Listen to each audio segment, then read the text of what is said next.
Hey, this is your opportunity to get alongside children who are, in fact, starving. Children who are fleeing war-torn South Sudan. They're in refugee camps in Uganda. Our absolute privilege on Takeaway Hunger Day to be able to welcome Stefan, who is the chairman of Feed the Hungry in Australia and global president since 2015. Stefan, wonderful to have you along with us. This is something you're doing, and you're here with us right now, but you're sharing your time around a lot of radio stations around Australia. This is a nationwide campaign today.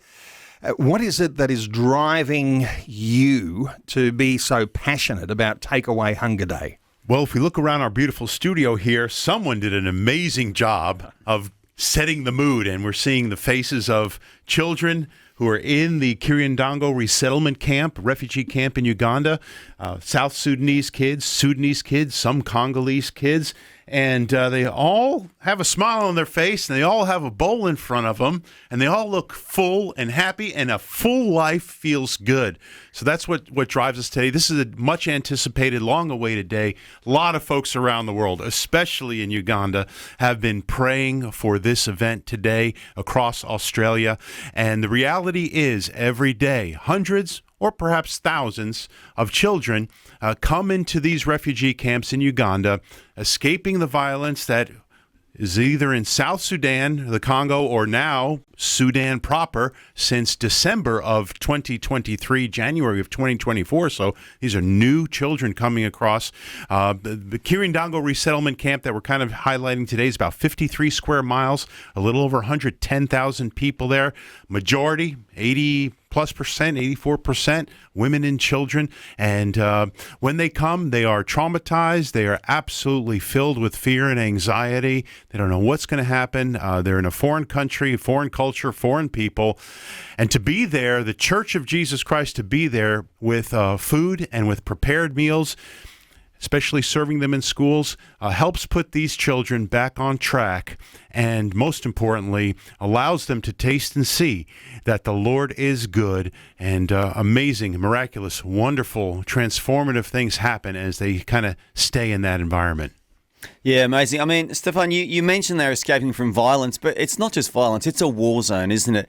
These kids are seeing people shot, they're hearing gunfire, some of their family members are being murdered in these war zones, and what they're escaping from, and I'm just thinking, they come into these camps where there's love, where there's Christians with smiles on their faces, with food. It's like going from hell to heaven, isn't it? I mean, really, what we're providing here today is a little bit of heaven on earth. It's that love, it's that welcome, that hospitality. Safety, security, and what peace. A seed sown in their lives for the rest of their lives. That until the day they die, they'll remember walking into that camp and finding safety, love and acceptance by Christian people. Some of these kids are going to go on to do great things, aren't they? They're going to go on to change their world. Yeah, we've been there since 2013. That's when the camp reopened. It had been closed for decades. But the South Sudan was, at that point, and maybe still is, the newest nation on earth, right? After 2005 Peace Accord, 2011 getting their independence. Well, it didn't take too long for things to kind of go sideways, and 2013 was when violent civil war broke out in South Sudan. So that's when the camp was open. They came across. So we've been there 11 years now, and we've seen the long arc of God's hand on these children's lives. And so now kids that I remember meeting and seeing, and when they were first coming in, or maybe there for several months, now are in university or post-university. They're out actually healthy and well, and being contributing to the communities they live in, and advocating on behalf of the kids now that are still in the refugee camp. So yeah, we've seen God's hand move in a powerful way over these years. It all starts with a meal, and we need to continue to say yes to the new kids coming in. Well, I don't know whether you can remember being hungry in the way that these children are, looking for their next meal. Well, $6 feeds a child for an entire month. And it also is provided in the context of a school. So with a hungry tummy, you can't concentrate, but with a full tummy, you can concentrate and you can get an education. It is the ticket to their future. How many children can you feed? $6 feeds a child for a whole month. Our goal today is 30,000 children fed. We're up to 5,608. So there's a long way to go. How many children can you feed? If you wanted to feed one with just a $6 donation, you could do that. But you might be able to say, I can feed 10, I can feed 100, I can feed 1,000 of these children for a month. How about making your donation right now? You can call this number, 1300 00 5514, or probably the simplest way to do that is go to vision.org.au or on the Vision Christian Media app. Why don't you make your donation right now? It is Takeaway Hunger Day. Our regular 2020 programming suspended today because we're giving a focus to children who are in Uganda. But they're not Ugandan children. These are children who have come from war zones in South Sudan or in Congo, other African nations. They've found their way to Uganda. They've been traumatized in dreadful ways. We have a fabulous guest in the studio with us, Stefan, who is the chairman of Feed the Hungry in Australia. Today's Takeaway Hunger Day, and we're asking you to make a $6 donation to feed a child for a month. Of course, you might be thinking, $6, is that all? Well, you might think, well, I can feed 10 children, 100 children, maybe even 1,000 children. We're asking you to be very generous with Feed the Hungry. It is Takeaway Hunger Day. Stefan, when we talk trauma, sometimes we don't appreciate the sort of trauma that these children are going through. How do you describe the things that they're encountering on their way, fleeing a war zone and getting to Uganda?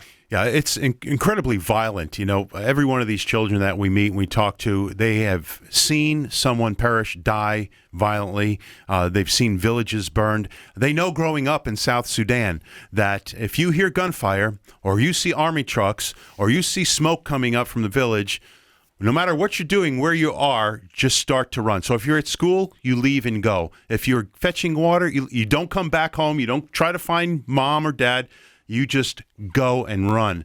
And the journey sometimes takes days, weeks, sometimes even a couple months. You don't go on the road because you can get abducted. You don't go during the day because if they see you, they'll kill you or they'll take you in. You got to travel at night on the bush. So it's dangerous. I met Ektok, one of the boys there a month ago was there. His brother, he lost his older brother from a crocodile crossing a river trying to get to Uganda.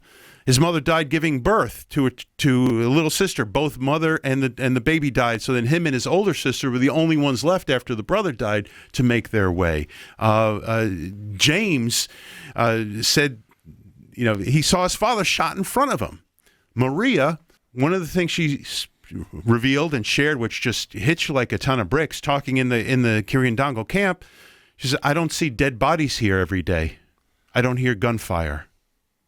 And she was just amazed by the peace. That's the kind of trauma. And when the kids come into the camp, you can literally see that 1,000-yard stare, that they have been hurt, that they don't know which way is up, that they're full of fear and anxiety. And it takes a little time, but thankfully it happens over and over and over again.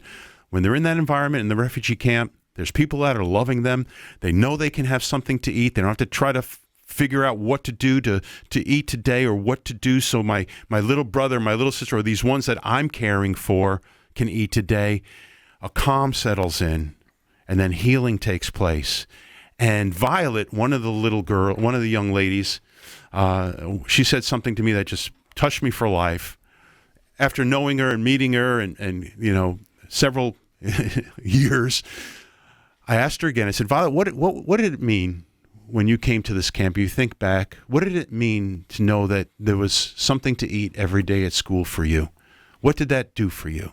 And she said, these meals allowed me to dream again. And I asked her to unpack that a little bit, explain that. She said, when we were in South Sudan in the war, when we were coming here, when we got here, I could not think about anything but what I've been through. And then I could not think about anything but what am I going to do to survive today? But when we came to the school and we're here and we see day after day, there are these folks and they are cooking this food and they are serving it in these bowls. She said, I began to dream again. I was allowed to dream again. I could think about my future. And today, she's 22. She is in university, studying to be an accountant, taking some law class, which is doing the very thing, the dream that God put in her heart when she was a young girl going to school in the refugee camp.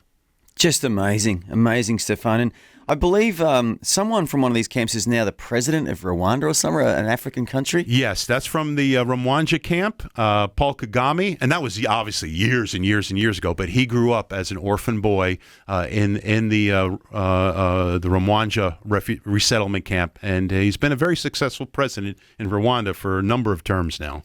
Yeah, so I want to ask you, our listener, what can you give today to... we're not just feeding a child for a month. As in the case of that president of Rwanda, we're actually investing in a child's future.